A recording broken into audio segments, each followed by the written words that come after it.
Здравствуйте, меня зовут Оуэн Матьюс, в программе «Проклятые вопросы». Со мной сегодня в студии в гостях Екатерина Шульман, политолог и председатель жюри Пушкинского премии этого года. Здравствуйте. Здравствуйте.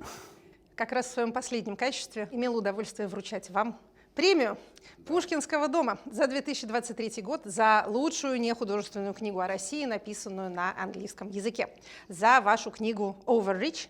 И мы еще с вами немножко подискутировали относительно лучшего способа перевести этот чрезвычайно удачный, на мой взгляд, заголовок. Вы, по-моему, я предложила «Перебор», а ваш вариант был? Мой вариант для «Overreach» это был «Просчет». Просчет. Но «Overreach» там действительно есть какой-то смысл, что но перебрал это совсем другое на русском. Но это ты слишком далеко потянулся и промахнулся. Да. Можно так, может, какие-то варианты промаха. Перелет. Просчет очень хороший вариант. Я прямо вижу эту обложку. Это русское издание. Я думаю, что оно состоится, если не внутри России, то вовне. Мир не без добрых людей. Русские книжки издаются много где. Ну вот, я хотел начинать с самым классическим проклятым вопросом нашей российской жизни. Кто виноват? Но давайте мы немножко сделаем это более точно, интересно, чтобы это не из пустой порожней ни в коем случае это не переливать. Применительно Pushkin House. Pushkin House уже существует много лет. Это английский вообще, это его создали англичане и белые иммигранты в свое время. Но и при этом, когда с начала войны ведется какая-то полемика, сейчас она немножко успокоилась, против Pushkin House и против всех русских институтов вообще в Лондоне, что как-то нет такое, не существует хороших русских. Какие у вас соображения по поводу этих дебатов, по поводу коллективной вины, по поводу войны? Относительно лондонских дебатов мне мало есть что сказать. Сами мы не местные. У нас в Берлине как-то все спокойнее, насколько я могу понять в сравнении. Но что-то доносится, а что-то не очень пока структурированное в какой-то цельный дискурс. Есть, скажем так, организационные проявления этой дискуссии, когда планировавшиеся мероприятия отменяются. Ну, например, потому что участники украинские отказываются с российскими участниками или там бывшими российскими участниками или участниками, которые никогда и не были в России, но имеют какую-то смутную российскую коннотацию, отказываются с ними на одной площадке или вообще в рамках одного мероприятия участвовать. Это одна история. А бывает история, например, такая, вроде той, которая произошла с Алексеем Венедиктовым в Праге, то есть он должен был в Праге выступать с лекцией, так сказать, встречи с читателями, как это называется, а организаторы начали получать много всяких писем и претензий по поводу того, что они такому человеку предоставляют площадку, вот, так сказать, путинскому, как казалось, писавшим сообщнику, организатору и пропагандисту электронного голосования, Собянинскому, значит, вот, подручному практически, вот зачем же вы так. В результате это отменили. Такие случаи происходят. Это одна история, точнее, один набор историй, и это хоть можно как-то пощупать, понять, то есть вот было-стало, да, планировалось мероприятие, а вот нет мероприятия. Есть разговоры, которые ведутся много где, и тут за всем не уследишь. Здесь просто я не вижу, за что зацепиться. Ну вот разные люди говорят разное. Украинские люди возмущаются чем-нибудь своим. Российские интеллектуалы время от времени тоже говорят, вот надо же, как же мы Пушкина-то читали, опять же, а войну не предотвратили. И почему Пушкин войну не предотвратил, это одна часть вопросов, другая часть, а может, наоборот, он-то ее и готовил, может, он и есть главный фундаментальный империалист, и вот в самом, так сказать, в самой плоти русской культуры есть нечто, что порождает эти повторяющиеся волны агрессии. Вот последняя дискуссия, хотя это трудно назвать дискуссией, потому что она не ведется между кем-то где-то. Это такие всполохи пока скорее, но еще и рано. А вот это может быть интереснее. Ну, а какие все-таки у вас отношения к этим попыткам канцелить? Ну, того самого Венедиктова. Скажем так, мне понятны чувства людей, которые организуют такого рода кампании. Легко себе представить, что если мы скажем, а давайте свобода слова, давайте все высказываться, кто захочет, то почему тогда не выступать, там, не знаю, Маргарита Симонян тоже в Праге с лекцией, ежели мы такие либералы в этом отношении. Мы находимся в аномальной ситуации, и, бог даст, она вечно не продлится. Война – это ненормально. Все искажено, все пространство искажено, время искажено тоже. Люди не являются собой. Никто из нас собой не является, я не знаю, как вы себя ощущаете, я явно себя не чувствую, как это называется, лучшей версией себя. В это время все дико и странно. На что хотелось бы рассчитывать, так это на то, что в это время не закладываются какие-то нормы, которые будут пролонгироваться потом в мирное время. Вот этого не хотелось бы. Ну, то есть, если суммировать, как вы хотите сейчас суть, то, что вы считаете, что люди, которые пытаются канцелить условно Венедиктова, они не правы, но можно их понять. Они не то чтобы не правы. Мне бы не хотелось, чтобы это возводилось в принцип. Есть известная фраза, которую очень любят повторять разные люди: «На войне, как на войне». Это понятно, но хотелось бы, чтобы когда не на войне, то было не как на войне. То есть, чтобы военные нравы не распространялись на всю жизнь в принципе. Ну, уточняем, это есть хорошие русские, существуют в природе? Правильные русские? Я не понимаю смысла этого выражения, простите. Ну, это ну, ставим это в условных кавычках. Это, ну, то, что есть какие-то порядочные русские, которые это все осуждают войну, и вы в том числе, которые на самом деле никакое отношение не имеют к путинской агрессии, кроме как наличия паспорта. И то, что вы жили в одной стране. Вы знаете, если нас чему научила обобщенно понимаемая путинская агрессия и долгое наблюдение за работой пропаганды, так это тому, что нельзя говорить на чужом языке. Вот повторяя выражение, которое придумал неизвестно кто, но с известно какой целью, мы становимся на рельсы, с которых уже нельзя сойти. Еще раз повторю, это словосочетание не имеет смысла. Это клише, употребляющееся в определенных кругах. Вот пусть они между собой, кто бы они ни были, его и употребляют. Да, нет такого выражения. Оно не означает ничего. Точно так же, как в, не знаю, провоенном лагере есть свой набор слов. И как только вы встраиваетесь в разговор в этих терминах, еще раз повторю, вам уже нет выхода ни на какое поле смыслов. Вы будете только перебрасываться вот этими вот маленькими этими кусочками жеванной бумаги друг в друга, и все. Это бессмысленно. И на самом деле очень правильно как-то взрывать эти штампы, потому что я, например, как-то часто называю себя абсолютным патриотом России, потому что я считаю, что в России как-то прекрасно будущее, человеческий ресурс, и я, в отличие от тех, которые чаще всего называют себя патриотами, я считаю, что Россия не обречена на веки самодержавия и воровства, а вообще это может быть нормальной европейской процветающей либеральной страной. Вот я патриот России. Вот, на самом деле это действительно все можно повернуть. Но все-таки, если даже без клише, давайте посмотрим глубже на феномен. Все-таки изменились, давайте с базов, изменились принципиальное отношение к россиянам и к русской культуре на Западе? Не уверена. Вы не думаете? Нет. У вас нет такого наблюдения? Нет. Когда вы говорите «изменилось принципиально», вы имеете в виду вероятно. Вот изменилось насовсем, теперь будет так. Я этого не вижу. Русская культура является интегральной частью европейского культурного пространства. Вынуть ее оттуда невозможно. Более того, я не вижу никого, кто стал бы этим заниматься. Украинцы сдают многотомников всей русской литературы на эту утилизацию.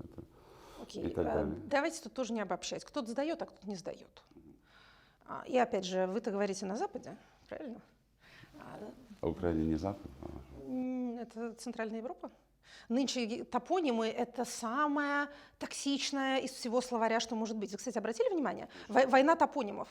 Вот как кого называть? Вот сказал ты страны Балтии или Прибалтика, или, не дай бог, Бахмут и Артемовск. Все, это тебя уже определяет в определенную партию, то есть ты уже прям подписался в какую-то группу вступать. Это удивительно совершенно, удивительно. Еще есть война заглавных и строчных букв, что писать с какой буквы. И, между прочим, сейчас я тоже обвиню Запад, не только Патрушеву, обвинять во всем злых англосаксов. А начали это люди англоязычные во время BLM-кампании, когда они стали black писать с большой буквы. Это чудовищно. Это идиотизм. Black с большой буквы, white с маленькой.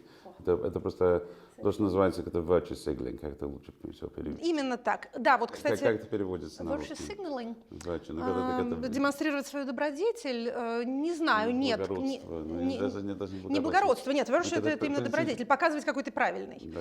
Нету, к сожалению, адекватного русского перевода, как и social justice warriors, тоже не очень переводится на русский язык, хотя явление существует, но тут нам на помощь как раз приходит наука, потому что эти люди называются моральные предприниматели. Есть такой термин в социальной антропологии, да, моральный предприниматель.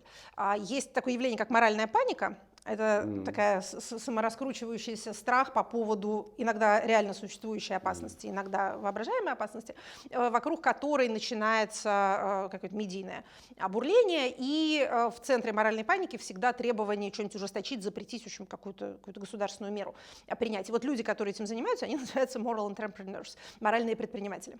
Они таким образом создают себе социальный капитал. Это очень все интересно.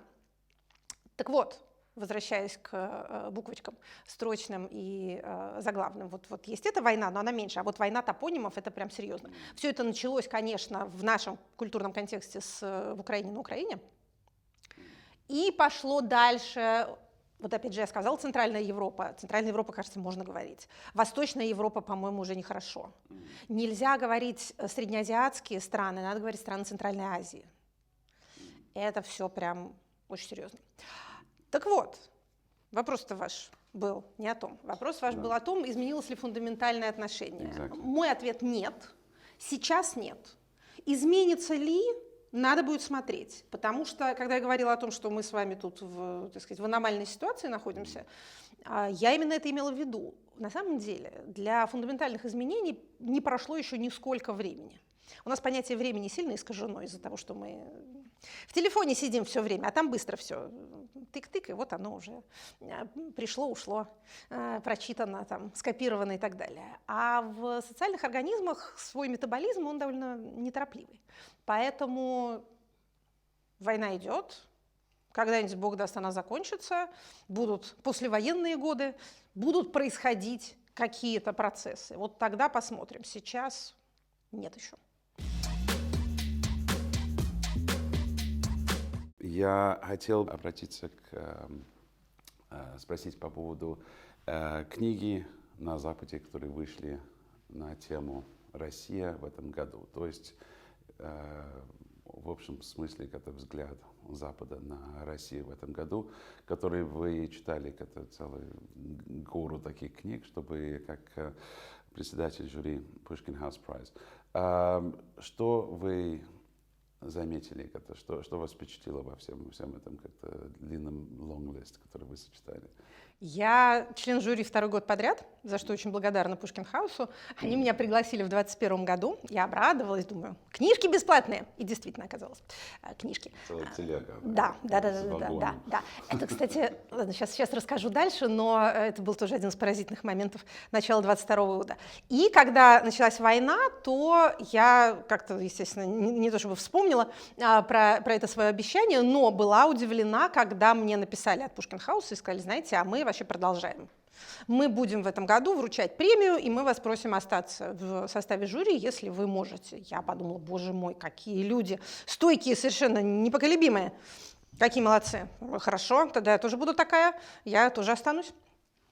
Последнюю партию книг, вот таких физических бумажных книг из шорт-листа мне привозил в Москву сотрудник русского посольства в Лондоне, который уезжал оттуда. И мы с ним встречались 23 февраля. Прям вот уже совсем накануне. И я помню, что встретились мы с ним, он мне принес эту пачечку и сказал, вы знаете, я вот вчера был в МИДе, на таком довольно высоком уровне встречался, и там мне сказали, что признание ДНР, ЛНР, это вот все, вот это все, а дальше уже ничего не будет. И он посмотрел на меня, и я на него, и было понятно, что он не верит, и я не верю, и он понимает, что я не верю. Интересно. Да. Это очень свойственно как-то из их жестов или перевзглядов после разговора с чиновниками. При этом ты не то, что как-то подмигиваешь друг другу, нет, там было не до подмигивания, он был в ужасе, я была в ужасе, но он произносит вот эти слова, и глаза у него такие остановившиеся, и я понимаю, что у меня тоже такая же примерно физиономия. А часть этих книжек осталась там, где меня уже нет, часть все-таки ко мне приехала. Так вот, это был 22-й год, как вы понимаете, премия вручается за книги, которые опубликованы в предыдущем году. То есть премия 22-го года вручается за книги, опубликованные в 21 году. Книгу писать, как вы хорошо знаете, долгое дело. Я писал с апреля по октября. Ну, вы журналист, бойкое перо, просто искры летят из-под пера, поэтому вы быстро пишете. А вообще это долгое дело. И значительная часть этих книг – это результат многолетних исследований. То есть люди пишут по своей теме, которой они занимаются там, десятилетиями. Поэтому это не колонка в газете, не в обиду никому будет сказано. Соответственно, в 22 году еще не было и не могло быть никаких книг о войне, только что начавшейся. Более того, даже и в 23 году, когда мы вручаем премию за книги, выпущенные в 22-м, тоже, скажем так, для написания книг еще очень мало времени прошло. Но все же я попробую на ваш вопрос ответить. Нельзя не радоваться, видя, на какой обширный набор тем люди пишут книги на английском языке, на обширный набор тем, касающийся России. Конечно, в этом смысле, как это не так мы хотели заинтересовать весь мир собой, каким-то другим лучше было бы способом, но понятно, что война привлекает внимание, мягко говоря, поэтому все Russia Studies востребованы чрезвычайно. Поэтому, конечно же, никакого единого дискурса тут нет, и Бог даст, не появится, потому что это только в воображении членов Российского Совета Безопасности существует коллективный Запад с центром управления в Вашингтоне и с идеологическим отделом в Вашингтоне же, который рассылает всем методички, что надо думать, что говорить и про что писать. В свободном мире каждый пишет о том, что ему интересно. Скажите, пожалуйста, Екатерина, по вашим наблюдениям в публичном дискурсе, сейчас возьмем как раз те колонок, которые, не берем книги, это умные, а колонки, это публицистская медиа. Что самые главные ошибки в западном обществе, в СМИ, где вы находите какое-то заблуждение и какие-то просчеты в оценке Запада в Россию? Кто я такая, чтобы указывать обобщенному Западу на его ошибки? Это какая-то странная позиция. Но... Вы просто наблюдатель, я наблюдатель. И мы читаем, мы либо согласны, не согласны. Тоже правда. Скажем так, опять же, единого дискурса, по счастью, нет, хотя есть общепризнанные вещи. Понятно, кто агрессор, понятно, кто жертва, понятно, кто войну начал, понятно, что она должна закончиться. Это ясные такие рамки. Но внутри этих очень широких рамок есть разнообразнейшие палитра мнений, и это очень здорово. Из того, что меня может несколько тревожить, это я всегда опасаюсь недоказуемых утверждений. Когда нечто постулируется как не нуждающееся в аргументации, не нуждающееся в обоснованиях. Например, когда я приехала в Германию только в апреле прошлого года и начала там общаться и в экспертных кругах политических, там любой разговор про войну начинался с такого захода. Понятно, что Россия войну проиграть не может, поэтому давайте подумаем, какой тут может быть выход. Это немецкие ученые? Это были немецкие члены парламента, эксперты, специалисты по международным отношениям. Такая была какая-то презумпция у них? Да, более того, приходилось слышать такое, а вот как бы Путину лицо сохранить, вот давайте придумаем.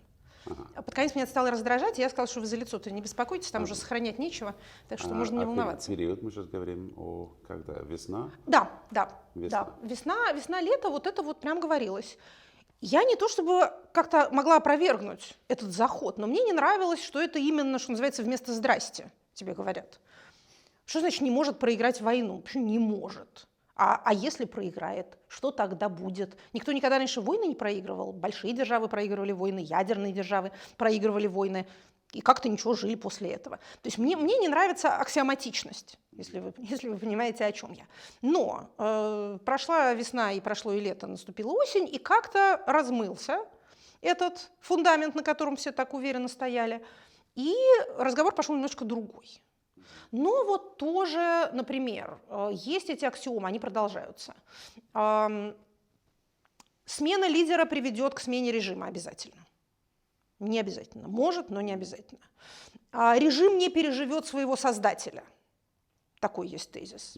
Это не его создатель, он его наследник. И может отлично пережить, мы знаем такие примеры. Далее, всякие рамификации, всякие продолжения великой максимы Вячеслава Володина «нет Путина, нет России». Россия будет дефрагментирована после чего-то. Поражение в войне обязательно приведет к смене лидера. Путин не переживет военного поражения. Не обязательно. Что такое военное поражение, как оно будет выглядеть, почему вдруг не переживет, а если переживет, что тогда? Венедиктов говорит ровно то же самое, что нет никакой грани потери, которая бы стоила Путину власти. Тоже, значит, нет никакой. Может, какая-то есть.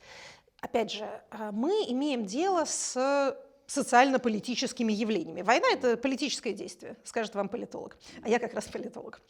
В этом пространстве нет ничего невозможного совсем, и нет ничего гарантированного. Есть более вероятное и менее вероятное. Это кажется само собой разумеющимся, но я все время это повторяю и еще дальше буду повторять, потому что, опять же, непременность, стопроцентность очень здесь опасна. Мы знаем, и вы замечательно описали это в своей книге, как люди, очень уверенные в чем-то, что кажется им очевидным, принимают решения, которые оборачиваются совершеннейшей катастрофой. Пока еще не для них, до них дойдет волна, думаю, через некоторое время. Опять же, время – это фактор. Мы очень все торопимся, мы ужасно неторопливые люди компьютерной эпохи. Социальным процессам нужно время. Но они были ужасно уверены. У них была, как говорят в русских интернетах, инфа 100%, что вот так вот будет. Более того, у них была не просто там инфа 100%, а прям вот донесение и какая-нибудь роспись расходов на организацию там, сети, инфильтрирующей украинские властные структуры. Наверняка все это было. Но беседа, которая там стояла на раздаче, это Сергей, который в том числе... Да, и денежки потрачены, и отчеты написаны, и так все было замечательно, планы сверстаны, утверждены. Что могло пойти не так? Вот давайте мы хотя бы из этого удивительного исторического происшествия извлечем какой-нибудь урок. И не будем такими, не будем ни в чем уверены до такой степени. Может быть, да, получится, а может быть, не получится. Может быть, настанет какая-то такая ситуация на линии боестолкновения, которая сделает российские элиты настолько недовольными, что они захотят избавиться от своего вождя, который стал для них обузой. Возможно это? Возможно. Обязательно это произойдет? Не обязательно это произойдет. Вот единственное, что мы можем в нашей прогностической деятельности, это вот эти вот сценарии выстраивать по степени вероятности. И ни один из них не выкидывать совсем, и ни на один из них не ставить все, не быть полностью в нем уверенным. Я понимаю, что это не очень вдохновляюще звучит, но приходится. Ну, как раз в последней главе моей книги я писал, что я, к сожалению, это мне кажется, что любой в конце этой войны, когда Украина всегда при любом почти боевом раскладе, как на поле боя, будет считать себя преданной, и она будет сваливать вину на Запад за все, что осталось недоделанное и недовзято. Почему не дали нам Крым вернуть? Ну, exactly. Вы думаете, я ошибаюсь? Или вы Мне очень трудно судить об украинском обществе. То, что война оставляет следы и имеет последствия, это уж точно. Свой ресентимент там будет через некоторое время. Какой сентимент? Ресентимент. Да, Ну, это ресентимент, такой да. ницшеанский термин, который обычно понимают в смысле обида за воображаемое или действительно имевшееся в прошлом поражение и стремление его поправить. У Ницше это не совсем оно, но, опять же, оставим точность терминологии сейчас в покое. Это слово уже живет своей жизнью. А я больше знаю и с большим правом могу говорить об обществе российском, и там есть потенциальные явления, которые очень сильно меня беспокоят, очень сильно. Я об этом тоже как-то стараюсь говорить, в том числе в европейском контексте, потому что любителей рисовать картины будущей изоляции как гарантии безопасности много. То есть давайте от России огородимся настолько плотно, что она не будет для нас опасна. Это плохая политика. Во-первых, это невозможно. Во-вторых, это опасно. Полностью не изолируйтесь, но создадите ровно ту степень изоляции, которая там внутри позволит вырастить чудовище. Всем кажется, что оно уже выросло. Это совершенно не обязательно так. Совершенно не обязательно. Да. Кто тут Гитлер, мы еще, может быть, не знаем. Как я писал тоже, когда, возможно, Путин это не Гитлер, а Кайзер Вильгельм II, который чудовищный, слабый, который глупый правитель, который ввел свою страну в бездну, начал войну, который не выиграл, который и смысл опасности в этом сравнении, что это после этого было унижение и национальная катастрофа, и потом фашизм. И прошло 20 лет. И те люди, которые были детьми во время Первой мировой и сразу после, выросли и стали базой нацистов. Да, это очень опасная, здесь очень опасная логика, которая исходит из этой позиции. Это логика, которая уже звучала из уст Эммануэля Макрона, например, в прошлом мае, когда он сказал, что нельзя Путина унижать. А все как-то закричали, что нет, именно надо затоптать, в Гаагу унижать и вообще уничтожить. Но, в принципе, как-то это остается такой довольно серьезный парадокс, что чтобы Россия должна быть безопасная, а надо с ней как-то работать, заниматься бизнесом, иметь какой-то доступ к российскому обществу. Но по вашему тезису, что там, если закрыть, там еще хуже чудовище, но при этом тогда это значит, что надо нормализовать в какой-то момент отношения с Россией и все, что я только что сказал. В вашем рассуждении перепутана последовательность действий. Это на самом деле, мне кажется, достаточно легко понять. Сейчас не надо никого задабривать. Это бессмысленно. Не надо сохранять никому лицо. Это, еще раз повторю, рассуждения совершенно беспочвенные. Сейчас острая фаза конфликта. Мы говорим о том, что будет после. И Макрон тоже говорит о том, что в этом после, для того, чтобы иметь возможность рассуждать о степени изоляции, которая является безопасной или уже не является безопасной, в этом после не должно быть никакого корреспондента, которому он так любил раньше звонить, а потом все-таки плюнул и бросил. Значит, вот этого уже быть не должно. Дело лично в Путине. Во многом. Минус Путин. Во многом, потому что персоналистские режимы не без причины называются персоналистскими. И, опять же, как видно хорошо из вашего изложения, многие специфические свойства именно личности лидера привели к тому решению, которое он принял. В принципе, авторитарное правление загоняет себя в такого рода ловушки. Власть концентрируется, информация извне не поступает, соответственно, вот это вот увеличительное стекло автократии, оно любого таракана превращает в чудовище. И те свойства, которые были бы безвредны или даже полезны, если бы человек был, что называется, частью всего лишь системы власти, а не ее основным элементом, они становятся чрезвычайно вредоносными. То есть хорошо, там человек подозрительный, не любит современные технологии и предпочитает читать справки на бумажке. Если бы он, например, вахтером сидел в каком-то учреждении, то те же самые свойства были бы чрезвычайно полезны обществу. Но если он принимает решения, от которых может зависеть судьба человечества, то это становится все прологом к большой-большой беде. Так что личность имеет значение. К сожалению, нам бы хотелось, чтобы она поменьше имела значение, нам бы хотелось больше, чтобы институты играли роль, но, что называется, пока так. Поэтому рассуждение о том, что не надо загонять в угол, вот не надо унижать, а то это понятные рассуждения, которые имеют целью дать какую-то передышку российской армии. Давайте вот примитивно рассуждать. Да? Это не даст никому никакой безопасности, это не сохранит никому жизнь. Это, в общем, мне кажется, тоже понятно. Я не то чтобы большой военный аналитик, совсем никакой, но тут мне это кажется достаточно лежащим на поверхности. Но когда мы говорим об опасности изоляции, об опасности, грозящей следующему поколению, рожденному в нашем случае после 2004 года, мы говорим о послевоенной ситуации, в которой, опять же, для того, чтобы вообще иметь возможность принимать какие-то меры, а не только бесконечно воевать или иметь просто замороженную линию соприкосновения, по обе стороны которой будут стоять вооруженные люди.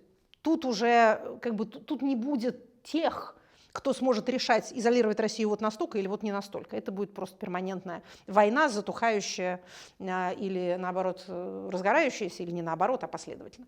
То одно, то другое. Но если все же война закончится сменой лидера в России и каким-то, если не сменой режима, то какой-то режимной трансформацией, вот если откроется это пресловутое окно возможностей, вот там надо будет очень внимательно смотреть, какие меры кто принимает. Вот тогда наши предостережения, я надеюсь, будут услышаны, но не раньше. Сейчас не такой период, не тот этап. С вами Оуэн Матьюс, программа «Проклятые вопросы».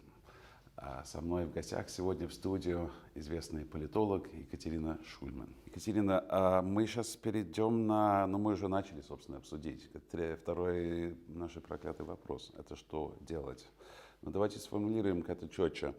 Мы уже обсудили как-то взаимосвязь как-то российского общества и личность президента, и эти все как-то запутанные корни нынешнего конфликта. Был какой-то момент, когда Россия была нормальной страной. Оставляем в сторону, когда демократическая, либеральная, но просто как нормально развивающее, здорово развивающее общество. Вообще был такой момент в российской истории? И как поставить ее на этот путь? Хороший вопрос. Простенький такой. 1913 год? Боже мой. 1813 год. Сейчас мы быстро урожай. С вами дойдем до стояния на Угре и на этом уже успокоимся. Урожай шахты. Когда война началась, естественно, она отбросила свет на всю предыдущую историю России и мира, и поэтому вся масса исторических фактов, которых, как известно, неограниченное количество, она сразу выстроилась в такую последовательность. Знаете, вот как прожектор. Вот он раз, его развернули, и он туда ушел до самого Рюрика. И из всего вот этого исторического разнообразия остался только один коридор, который вел вот к этой неизбежности. И дальше вся история России кажется последовательностью, неизбежно ведущей к этому, к агрессии, к войне. Как это называется? В Евгении Онегине «Вся жизнь моя была залогом свидания верного с тобой». Вот вообще говоря, травма, она делает вот это с человеком. На уровне индивидуума тоже. Когда с тобой случается какая-то беда большая, или ты сам что-нибудь такое совершаешь, в высшей степени нехорошее, то, что ты говоришь себе и что добрые ближние о тебе говорят. Они говорят: да он всегда был такой, да он с детства вот этим вот занимался. Конечно, это должно было закончиться так, никак иначе это закончиться не могло. Еще вчера и позавчера они говорили о тебе совершенно другое, и ты сам о себе думал другое. А теперь ты вот не гражданин, налогоплательщик, отец семейства и кто-то там еще, а ты человек, который пошел и побил соседа. Вот агрессор ты. И всегда был агрессор, и родители твои агрессоры, и физиономия у тебя агрессорская, и гены у тебя такие. И никак по-другому это не могло произойти. Люди, которые действительно занимаются как науками о человеке, так и науками об обществе, знают, что никакой эквифинальности не бывает. Не бывает никакой предрасположенности. Это все предопределенности, понимаете ли, неизбывной судьбы. И это все метафоры. Они красивые, они хороши в романе, но история работает не так. Поэтому отвечая на ваш вопрос. Россия страна своеобразная, но каждая страна своеобразна по-своему. В ее истории были очень разные этапы. Никакой специфической имперскости я, честно говоря, там не вижу, но я не историк. Можно видеть что-нибудь другое, можно, опять же, фактов сколько угодно. Их можно выстроить практически в любую фигуру. Между прочим, на уровне индивидуума это тоже работает.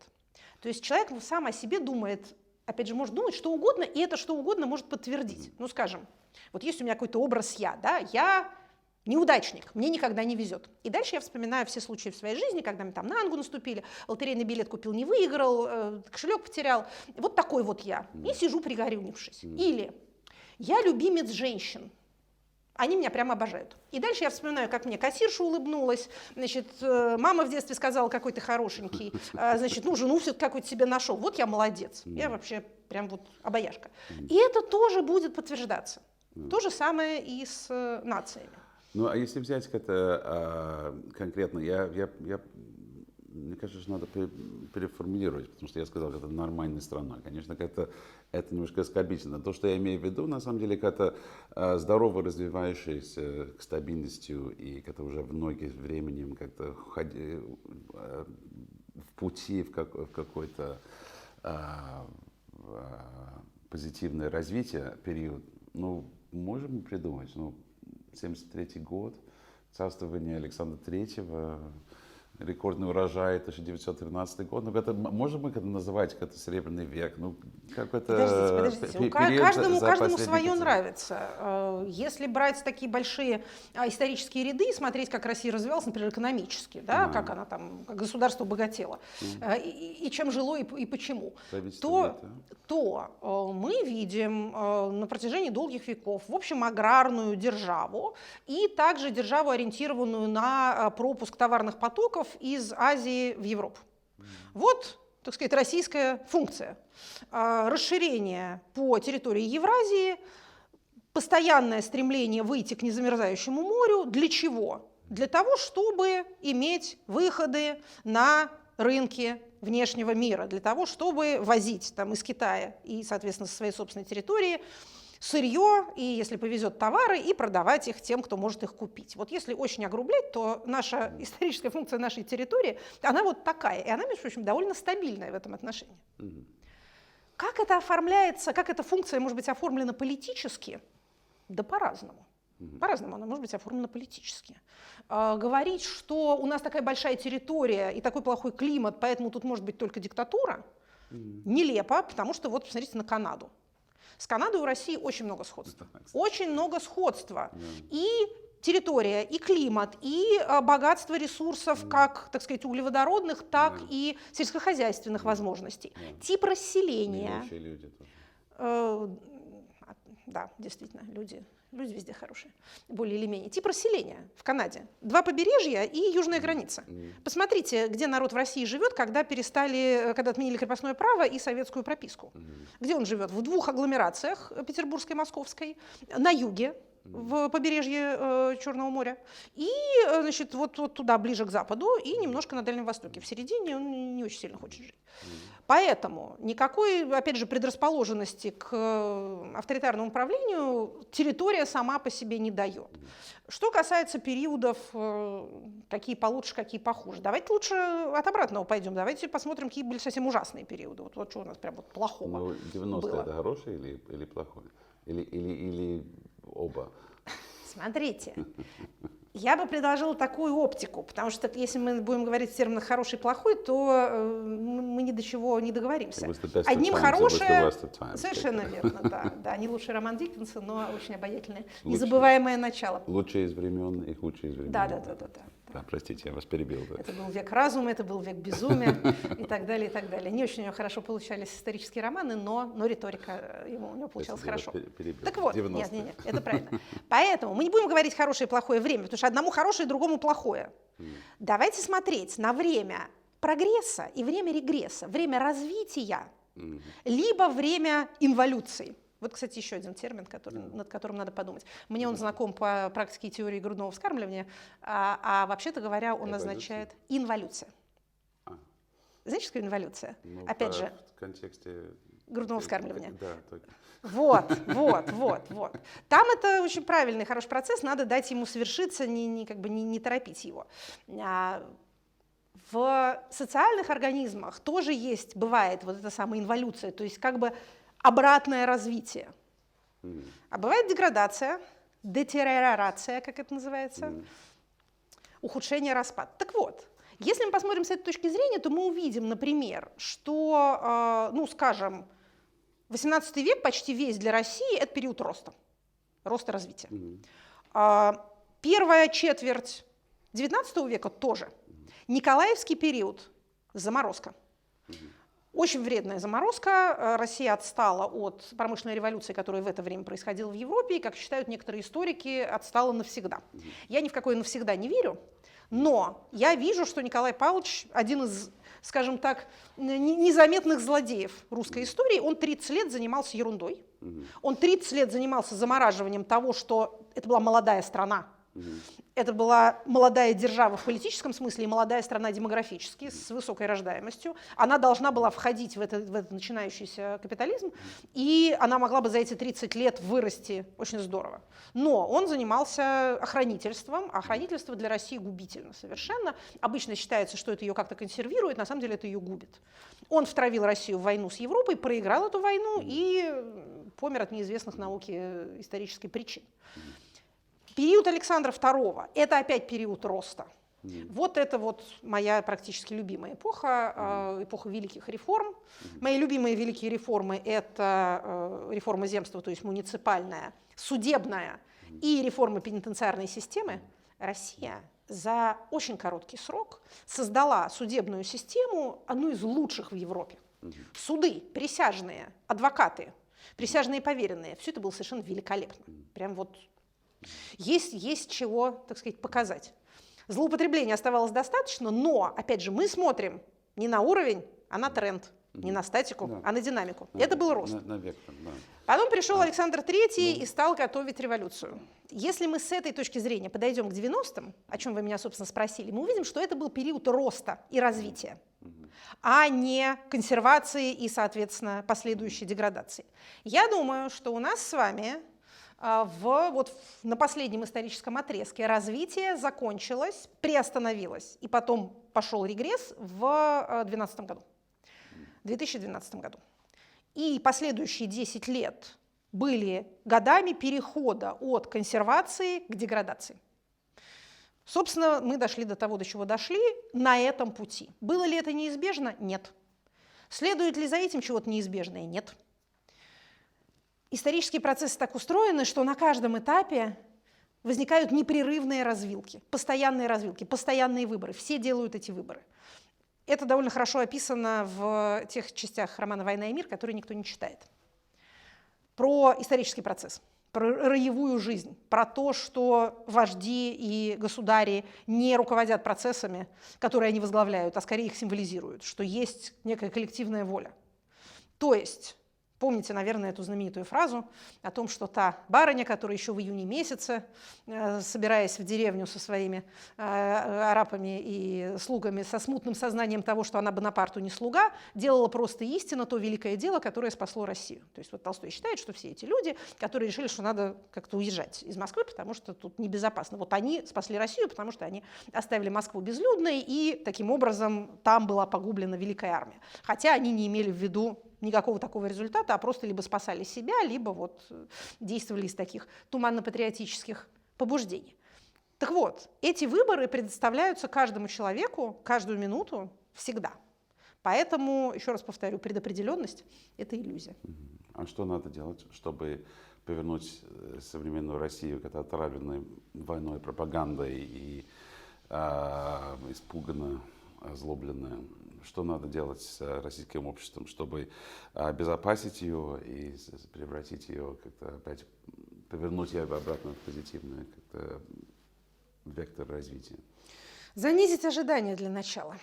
Занизить ожидания. Это придется. Ожидания насчет как-то возможности обезопасивания России? Насчет тех целей, которые мы стремимся достичь.